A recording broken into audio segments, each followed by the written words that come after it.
আলহামদুলিল্লাহি রাব্বিল আলামিন ওয়াল আকিবাতু লিল মুত্তাকিন ওয়াসসালাতু ওয়াসসালামু আলা রাসূলিহিল আমিন। আম্মা বা'দু ফাআউযু বিল্লাহি মিনাশ শাইতানির রাজীম। বিসমিল্লাহির রহমানির রহিম। ইন্না আ'তাইনাকাল কাউসার ফাসাল্লি লিরাব্বিকা ওয়ানহার ইন্না শানিআকা হুয়াল আবতার। সম্মানিত মুসাল্লিগণ, আমরা ইনশাআল্লাহ আজকে সূরা কাউসার, এই সূরা কাউসারে কি আমাদের জন্য মেসেজ নিয়ে এসছে, সূরা কাউসার আমাদের জন্য কি শিক্ষা বহন করে, সে বিষয়ে আজকে আলোচনা করব ইনশাআল্লাহ। সূরা ফিল থেকে সূরা নাস পর্যন্ত যে একটা বিষয়কে নিয়ে এই 10টা সূরা দাঁড়িয়েছে, এই 10টা সূরা যেন মূল একটা বিষয়কে বিভিন্ন অ্যাঙ্গেল থেকে একটা বিষয়কে প্রস্ফুটিত করছে, আমরা দেখেছি। সূরা ফিল থেকে সূরা ফিল, সূরা কুরাইশ, সূরা মাউন, এগুলোর আমরা তাফসির শুনেছি, দেখেছি। আজকে ইনশাআল্লাহ সূরা কাউসারের একটা ব্যাখ্যা বা তার একটা মেসেজ বা আমাদের জন্য কি শিক্ষণীয় বিষয় আছে সেটা আমরা দেখব ইনশাআল্লাহ। সূরা কাউসার, এখানে মূলত 3টে বিষয় আমাদের সামনে আসছে। তর্জমাটা এরকম, ইন্না আ'তাইনাকাল কাউসার, অবশ্যই আপনাকে আমরা দান করেছি কাউসার। এই আল কাউসার প্রাচুর্য, বরকতপূর্ণ, হাউজে কাউসার, নহরে কাউসার, একটা অঢেল কিছু, আধিক্য কিছু আমি তোমাকে দান করেছি। ফাসাল্লি লিরাব্বিকা ওয়ানহার, কাজেই তুমি তোমার রবের নামে, তোমার রবের, নিজের রবের নামেই তুমি কি করো, নামাজ পড়ো, নামাজ প্রতিষ্ঠা করো এবং কুরবানি করো। ইন্না শানিআকা হুয়াল আবতার, এবং অবশ্যই তোমার যারা শত্রু তারাই হচ্ছে শিকড় কাটা, লেজ কাটা, জড়হীন, শিকড়হীন। তাহলে আমরা দেখতে পাচ্ছি এই সূরায় মূলত 3টে কথা আল্লাহ রব্বুল আলামিন নিয়ে আসছেন। প্রাচুর্যতা দান করেছি, খায়রে কাসীর দান করেছি, অনেক কিছু দিয়েছি, এর বিনিময়ে শুকরিয়া জ্ঞাপনের জন্য, কৃতজ্ঞতা জ্ঞাপনের জন্য আপনি নামাজ পড়ুন আর কুরবানি করুন। নামাজ এবং কুরবানি, এই দুটো কাজ যদি আপনি করতে পারেন তাহলে আপনি প্রাচুর্যময় হবেন, বরকতপূর্ণ হবেন, সমস্ত ব্যাপারে আপনি আধিক্য লাভ করবেন, এবং আপনার যারা শত্রু হবে, আপনার যারা দুশ্মন হবে, যারা আপনার এই জিনিসটা দেখতে পারবে না, খায়রে কাসীরটা, আপনার প্রাচুর্যটা, তারাই আসলে হবে শিকড় কাটা, বংশহারা, লেজ কাটা, তাদের নাম নিশানা নেওয়ার কেউ থাকবে না। এই 3টে কথার ব্যাখ্যা আমরা দেখব ইনশাআল্লাহ।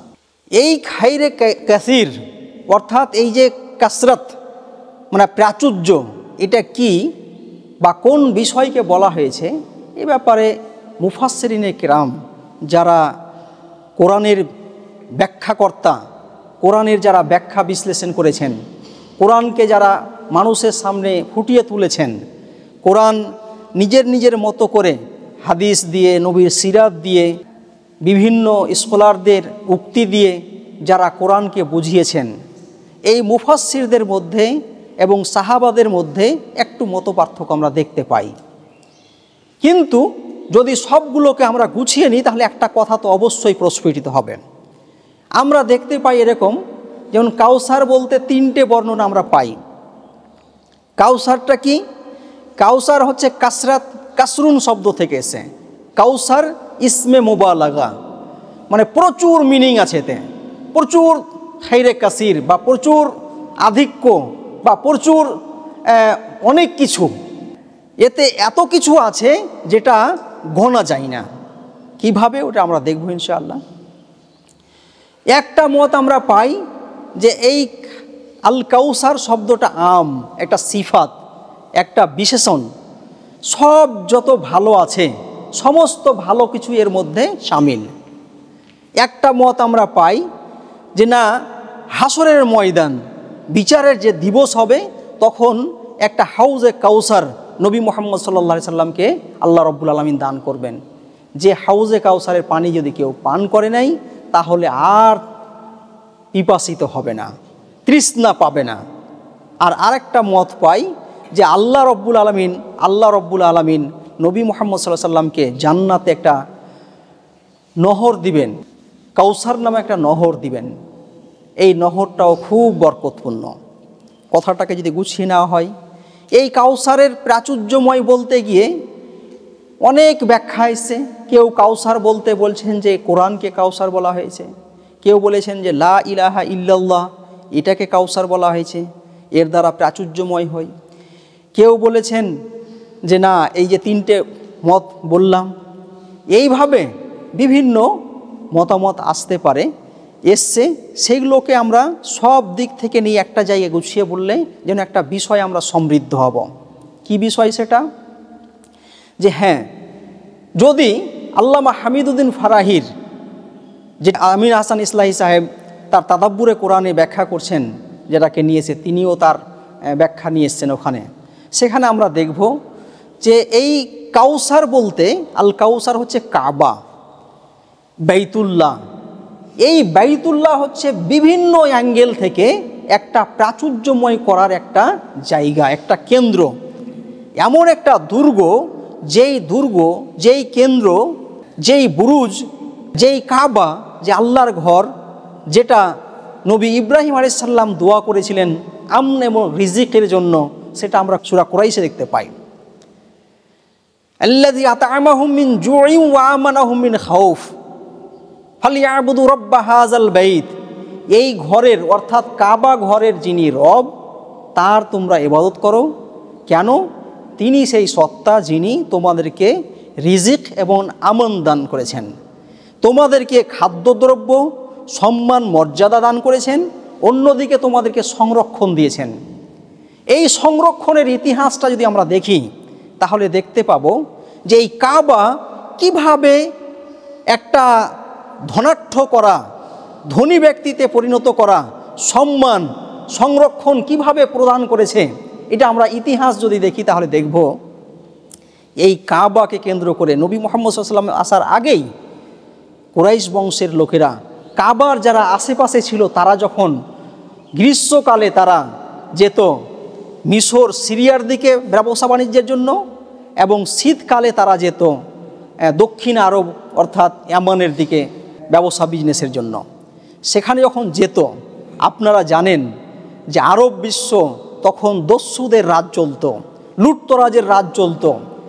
যার জোর তার যেন মুলুক, যার ক্ষমতা আছে তারই যেন সব কিছু। রাস্তায়, বিভিন্ন গ্রামে, কখনো শহরে একটা দস্যু দলের হামলা হতো আচানকভাবে, আকস্মিকভাবে। এটা আমরা দেখেছি। কিন্তু যখন কেউ এইটা কথা বলতো, এই বলে ঘোষণা দিত, আনা জারুল্লাহ, আমি হচ্ছে আল্লাহর পড়োশি, অর্থাৎ এই কাবার পড়োশি, তখন ওই দস্যুদের হাত থেকে তরবারিটা নিচে পড়ে যেত। এরকম একটা তাকে দেওয়া হয়েছিল। তাহলে কাবার কারণে তাদের ব্যবসা বাণিজ্য গড়ে উঠেছিল মিশরের দিকে, সিরিয়াতে এবং ইয়ামানে। অন্যদিকে কাবার কারণে আমরা দেখতে পেয়েছি তাদের সংরক্ষণ তারা পেয়েছিলেন। তো এই কাবা হচ্ছে এমন একটা মাজাজি, একটা নাহরে কাসির, একটা হাউজে কাউসারের মতো কাজ করছে, যেন গোটা দুনিয়াকে, গোটা মুসলিম উম্মাকে কাবার সঙ্গে একটা কানেক্ট করে দেওয়া হয়েছে। যে কাবা যখন আমাদের কেবলা, কাবা যখন আমাদের অভিমুখ, কাবা যখন আমাদের সামনে রয়েছে, কাবাকে যখন আমরা একটা ওরিয়েন্ট করেছি, কাবার দিকে ওরিয়েন্টেশন করেছি, মুখ ফিরিয়েছি কাবার দিকে, তখন এই কাবা আমাকে বিভিন্নভাবে সমৃদ্ধ করবে। মান সম্মানের দিক থেকে সমৃদ্ধ করবে, অর্থের দিক থেকে সমৃদ্ধ করবে, রক্ষণাবেক্ষণের দিক থেকে সমৃদ্ধ করবে। কাবা হচ্ছে একটা মাহফুজ, একটা সংরক্ষিত জায়গা, একটা দুর্গ। এটা হচ্ছে মুসলিম উম্মার একটা শেল্টারের জায়গা, একটা দুর্গ, এরকম একটা বিশেষ জায়গা। এই কাবা এত যখন গুরুত্বপূর্ণ, কাবা যখন আমাদেরকে বিভিন্নভাবে আমাদেরকে সম্মানিত করছে, কাবা আমাদেরকে মর্যাদা জায়গায় নিয়ে যাচ্ছে, কাবা আমাদেরকে ধন সম্পদের ক্ষেত্রে এগিয়ে নিয়ে যাচ্ছে, কাবা আমাদেরকে রক্ষণাবেক্ষণের ক্ষেত্রে, আমনের ক্ষেত্রে যখন এগিয়ে নিয়ে যাচ্ছে, তখন আমাদের কি করা উচিত? কাবা যেন একটা সফলতার নাম, কাবা যেন একটা রিওয়ার্ডের নাম, কাবা যেন একটা প্রশান্তির নাম, একটা রুহানি প্রশান্তি, একটা আধ্যাত্মিক প্রশান্তি, একটা কাবা যেন শারীরিক প্রশান্তি পাওয়ার, সার্বিক একটা প্রশান্তি পাওয়ার জায়গা। এত বড় একটা খাইরে কাসির, একটা প্রাচুর্য আমাদেরকে দান করছে এই কাবা। এই কাবাকে ঘিরেই একটা বড় কাজ আল্লাহ রব্বুল আলামিন দিয়েছিলেন, যে কাবা যেহেতু তোমাদেরকে এত কিছু দেই, অতএব কাবার কাছে তোমাদের দুটো কাজ করতে হবে। কাবার কাছে কি কাজ করতে হবে? কাবার কাছে, কাবার ভিতরে গিয়ে তোমাদেরকে এই ঘরের যে রব, তার ইবাদত করতে হবে। ফাসাল্লি রব্বিকা ওয়ানহার, কাজেই তোমারই রব, তোমারই প্রতিপালক, তার জন্য তুমি কি করো? নামাজ পড়ো। এটা নবীকে স্পেসিফিক বলা হয়েছে, তাকে একদম সম্বোধন করে বলা হয়েছে, নবীকে খেতাব করা হয়েছে। কিন্তু নবী আমাদের যেহেতু আইডল পারসন, লাকাদ কানা লাকুম ফি রাসূলিল্লাহি উসওয়াতুন হাসানা, তার জীবনীটা আমাদের জন্য একটা আদর্শ। তাকে যেটা আল্লাহ রব্বুল আলামিন দিয়েছেন সেই কাজ যদি আমরা করি, তাহলে আমরাও একটা পরিমাপ পর্যন্ত আমরাও পাবো, এটাই বিধান। তাহলে যখন আমি বরকত পেয়ে যাচ্ছি, প্রাচুর্যময় হচ্ছি, আমি যখন বিভিন্ন অ্যাঙ্গেল থেকে উপকৃত হচ্ছি, সমৃদ্ধ হচ্ছি, তখন আমার উচিত হবে যে এই কাবার ঘরের যিনি রব, তার জন্য নামাজ পড়তে হবে এবং কুরবানি করতে হবে। নামাজ এবং কুরবানি, নামাজ এবং জাকাত, এই দুটো বিষয় ইসলামের মূল খুঁটি, কেন্দ্রীয় বিষয়, একটা সেন্টার বিষয়। নামাজ হচ্ছে হুকুকুল্লাহ, আল্লাহর অধিকার, আর কুরবানি হচ্ছে হুকুকুল ইবাদ, বান্দার অধিকার। কাবা হবে একদিকে আমাদের আল্লাহর সঙ্গে কানেক্ট হওয়ার জন্য, আল্লাহর সঙ্গে দিদার করার জন্য, আল্লাহর সঙ্গে সাক্ষাৎ করার জন্য একটা জায়গা। এই মসজিদগুলোকেও কাবা দিয়ে যুক্ত করে দেওয়া হয়েছে। আমি কাবায় যেতে পারিনি, কিন্তু এই মসজিদকে কেবলামুখী, বলছি না, কেবলা, কেবলা মানে সামনে, মানে ওই কাবাকে সামনে রাখা হয়েছে। যারা পূর্ব দিকে আছে তারা পশ্চিম দিকে, যারা পশ্চিম দিকে আছে তারা পূর্ব দিকে মুখ করে নামাজ পড়ছে, যারা দক্ষিণ দিকে আছে তারা উত্তর দিকে মুখ করে নামাজ পড়ছে, যারা উত্তরে আছে তারা দক্ষিণ দিকে, যারা পূর্বে আছে তারা পশ্চিম দিকে। মানে কাবা হচ্ছে একটা কেবলা। তো এই মসজিদগুলোকেও তার সঙ্গে জুড়ে দেওয়া হয়েছে। এই জুড়ে দিয়ে মহান আল্লাহ রব্বুল আলামিন এই কাবাতে, এই মসজিদে আমাদেরকে একটা বড় কাজ করতে বলছেন, সেটা হচ্ছে নামাজ। নামাজ একটা রুহানি, একটা আধ্যাত্মিক গেজা ফরাহাম করে, একটা আধ্যাত্মিক খাবার আমাদেরকে দেয়, যে এই নামাজ যখন আমরা পড়ি তখন স্রষ্টার সঙ্গে আমাদের গাঢ় সম্পর্ক তৈরি হয়। নামাজ তো হবে এমন যে নবী মুসা আলাইহিস সালামকে আল্লাহ রব্বুল আলামিন ডেকে বলছেন, আকিমিস সলাতা লিযিকরি, হে মুসা, আমাকে স্মরণ করার জন্য তুমি নামাজ পড়ো। তাহলে আল্লাহর স্মরণ, আল্লাহর বিধানের স্মরণ, আল্লাহর সেই গুণাবলীকে স্মরণ করা, আল্লাহর সমস্ত কারনামাকে, আল্লাহর সেই ক্ষমতাকে, রহমতকে, সেই রুবুবিয়াতকে, তার যে লালন পালন করা, তার যে হিকমা, এসহ যত তার গুণ আছে সমস্তকে স্মরণ করা। আর সাথে সাথে তিনি যে আমাদের জন্য একটা ইসলামিক শরিয়া, একটা ইসলামিক ল দিয়েছেন, সেটাকে স্মরণ করা, মানে সেটাকে মেনে চলার একটা জায়গা বা স্বীকারোক্তি, একটা অ্যানাউন্সমেন্ট, একটা এগ্রিমেন্ট হচ্ছে এই নামাজের জায়গা। এই নামাজ হচ্ছে আল্লাহর সঙ্গে দিনে রাতে 5 বার ফরজ করে দিয়ে, যে আমরা আল্লাহর সঙ্গে একটা এগ্রিমেন্ট করছি, ইয়াকা না'বুদু ওয়া ইয়াকা নাস্তাঈন, আল্লাহ তোমারই আমরা ইবাদত করছি খাস করে, আর তোমারই কাছে সাহায্য চাই। অর্থাৎ ইবাদত এবং সাহায্য সহযোগিতা একমাত্র মালিক, একচ্ছত্র মালিক তুমি আল্লাহ, তোমার সঙ্গে আমাদের সম্পর্ক, আর কোথাও কারো সঙ্গে সম্পর্ক নেই। এই যে স্বীকারোক্তি দিয়ে যখন বারবার আল্লাহকে স্মরণ করছি, এই নামাজ যখন আমাকে কান্নায় নিয়ে যাচ্ছে, কাদ আফলাহাল মুমিনুন আল্লাযীনা হুম ফি সলাতিহিম খাশিউন, মুমিনেরা সফলতা পেয়ে গেল যারা নামাজে একটা বিনম্রতা, একটা কান্না কান্না ভাব নিয়ে, যারা কেঁদে কেঁদে নামাজ পড়ে, ভয় নিয়ে, আল্লাহর মানে সেই সামনে দাঁড়িয়ে ভীতু হয়ে যেন কেঁদে কেঁদে নামাজ পড়ছি, এরকম একটা অবস্থা যদি হয়, তাহলে আল্লাহ বলছেন এই নামাজ তাকে সফলতা দান করে দিল। নামাজই একটা সফলতা। হাইয়া আলাস সালাহ হাইয়া আলাল ফালাহ, এসো নামাজের দিকে, এসো সফলতার দিকে, নামাজ পড়ো, সফলতা পেয়ে যাও। তাহলে কাবা, মসজিদ এগুলো হবে নামাজের একটা দুর্গ, সেখানে আমরা নামাজ পড়ব আর নামাজ পড়ে সফলতা পাব। সফলতার সাথে সাথে এই নামাজ সমস্ত রকমের ব্যর্থতা থেকে আমাকে মুক্ত করবে। ইন্নাস সলাতা তানহা আনিল ফাহশাই ওয়াল মুনকার, অবশ্যই নামাজ যত গর্হিত, লাঞ্ছিত, খারাপ, অপমানিত যত খারাপ কাজ আছে, সমস্ত খারাপ কাজ থেকে এই নামাজ আমাকে বিরত করবে। তাহলে সমস্ত ব্যর্থতার যে রাস্তা, খারাপের যে রাস্তা, এই রাস্তা থেকে মুক্ত করার জন্য এই নামাজ এসছে। নামাজ কখনোই আমাকে খারাপ পথে পরিচালিত করতে পারে না। সমস্যাটা কোথায়? নামাজও পড়ি আবার খারাপ পথেও পরিচালিত হই। এর মানে হচ্ছে আমার এই নামাজটা হচ্ছে কি না এটা বোঝা দরকার। আমি একটা কথা খুব সাধারণ করে মানুষকে বলতে চাই যে ইসলাম আমাকে শান্তি দিতে পারছে না, এর মানে আমাকে ভেবে দেখা দরকার যে ইসলাম তো শান্তি দিবে, এটা তো চূড়ান্ত কথা, আল্লাহর কথা, কিন্তু পাচ্ছি না কেন? এর মানে হচ্ছে ইসলামটা সেইভাবে, সেই অর্থে আমি মানছি না, ফলে ইসলাম যেন আমাকে শান্তি দিতে পারছে না। ইসলাম মানি মুসলিম হয়েছি, অথচ আমি শান্তি পাবো না, সফলতা পাবো না, এটা হতেই পারে না। ইসলামের সঙ্গে একটা শান্তি, একটা সফলতা যুক্ত হয়ে আছে। আমি যদি ইসলামকে পূর্ণাঙ্গভাবে মানি, অবশ্যই অবশ্যই আমি শান্তি পাব। নামাজ আমাকে সমস্ত খারাপ কাজ থেকে বাঁচাতে তখনই পারবে যখন সেই নামাজটা আমার সেই মানের হবে।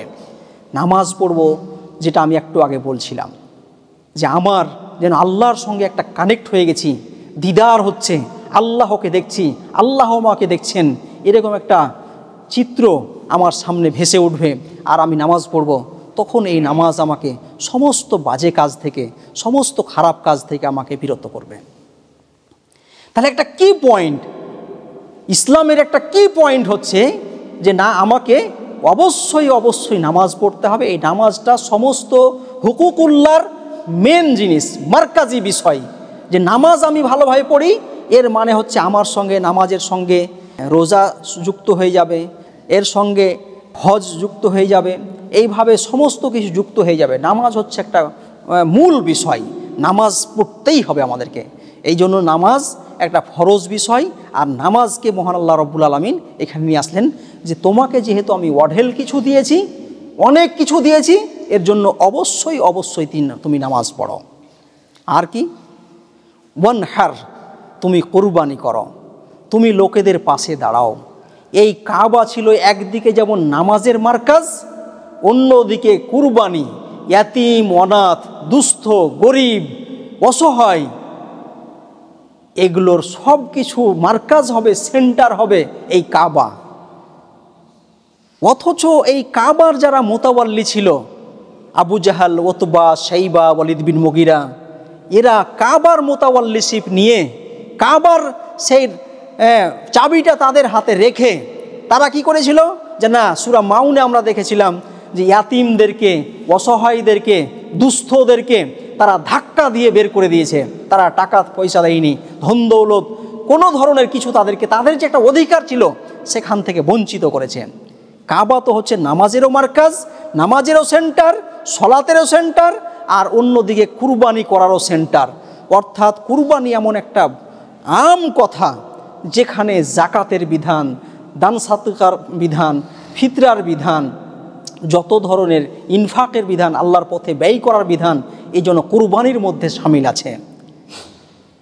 তাহলে একটা দিকে আমরা আল্লাহর সঙ্গে নামাজ দিয়ে কানেক্ট হচ্ছি, আর তার সঙ্গে আরও আল্লাহর ইবাদতগুলো জুড়ে যাবে। অন্যদিকে কুরবানি এমন একটা মৌলিক বিষয়, একটা সেন্ট্রাল বিষয়, যে সেই বিষয়ের সঙ্গে সমস্ত রকমের দান খাইরাত করাটা যুক্ত হয়ে যাবে। যে আমরা কুরবানির সময় হতে পারে, কুরবানির বাইরে জাকাতের সিস্টেমে হতে পারে, ফিতরার ব্যাপার হতে পারে, সাদকা দান খাইরাত হতে পারে, আল্লাহর পথে ব্যয় হতে পারে।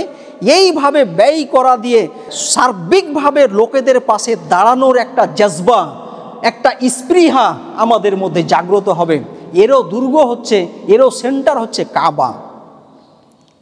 কিন্তু এই আবু জাহাল, উতবা, শাইবা, ওয়ালিদ বিন মুগিরা এরা কাবার মুতাওয়াল্লিশিপ নিয়ে এই কাজটা করেনি। মহান আল্লাহ রব্বুল আলামিন কি করলেন? ওদের কাছ থেকে চাবিটা কেড়ে, যে মানসাবে তারা ছিল সেই পজিশনে থেকে যেহেতু এই কাজ করেনি, তখন তাদের কাছ থেকে চাবিটা নিয়ে মক্কা বিজয়ের মাধ্যম দিয়ে আল্লাহ রব্বুল আলামিন তাদের কাছ থেকে চাবিটা নিয়ে নবী মুহাম্মদ সাল্লাল্লাহু আলাইহি সাল্লাম এবং সাহাবা রাদিয়াল্লাহু আনহুম এ সহ গোটা মুসলিম উম্মাকে এই চাবিটা তুলে দিলেন।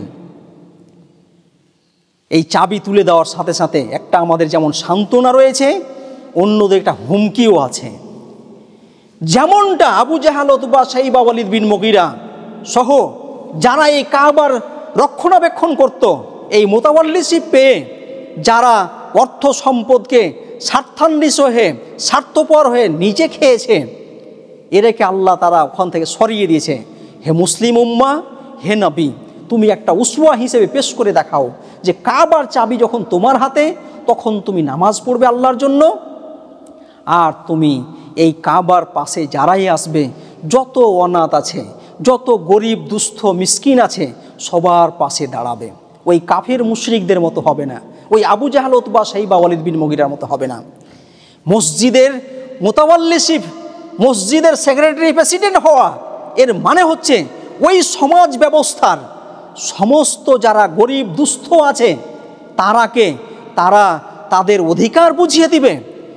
সেক্রেটারি প্রেসিডেন্ট, সভাপতি, সেক্রেটারি, সম্পাদক সহ যারা মুতাওয়াল্লিশিপে থাকে সবাইকে ওই নামাজি বানানোর জন্য তারা নিজে নামাজ পড়বে এবং পুরো সমাজের লোককে নামাজে নিয়ে আসবে।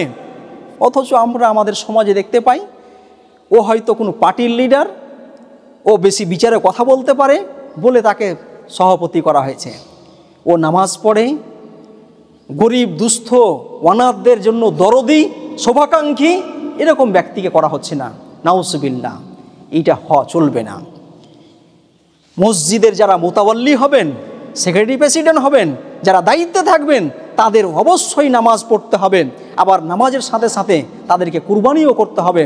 ওই সমাজে যত দুস্থ, অনাথ, গরিব, অসহায় যারা আছেন, কেউ বিবাহ দিতে পারছে না, কেউ হয়তো খেতে পাচ্ছে না, বাড়ি দিতে পারছে না, একটা ব্যবসা দাঁড় করাতে পারছে না, সবার পাশে দাঁড়ার জন্য এরা সেই লিডারশিপটা দান করবে। নবী মুহাম্মদ সাল্লাল্লাহু আলাইহি সাল্লামকে সেই চাবিটা তুলে দেওয়া হলো। এর মানে হচ্ছে যে কাবার চাবি নবী মুহাম্মদ সাল্লাল্লাহু আলাইহি সাল্লামের হাতে, সাহাবাদের হাতে, তারা এই কাবার মুতাওয়াল্লিশিপ কেমন হয় এর একটা দৃষ্টান্ত, একটা উসওয়া, একটা যেন আইডিয়াল মানে আদর্শ আমাদের সামনে তুলে ধরেছেন, যে তারা সমস্ত গরিব দুস্থদের পাশে দাঁড়িয়েছেন। ফলে দেখা গেছে এই কাবার মুতাওয়াল্লিশিপে যখন তারা আসলেন, তখন এই কাবা ধীরে ধীরে ধীরে ধীরে ওখানকার আরব অর্থাৎ মক্কা মদিনার যত গরিব ব্যক্তি ছিল, আর তারাকে কয়েক বছর পর দেখা যাচ্ছে আর কেউ সাদকা জাকাত নেওয়ার লোক নেই।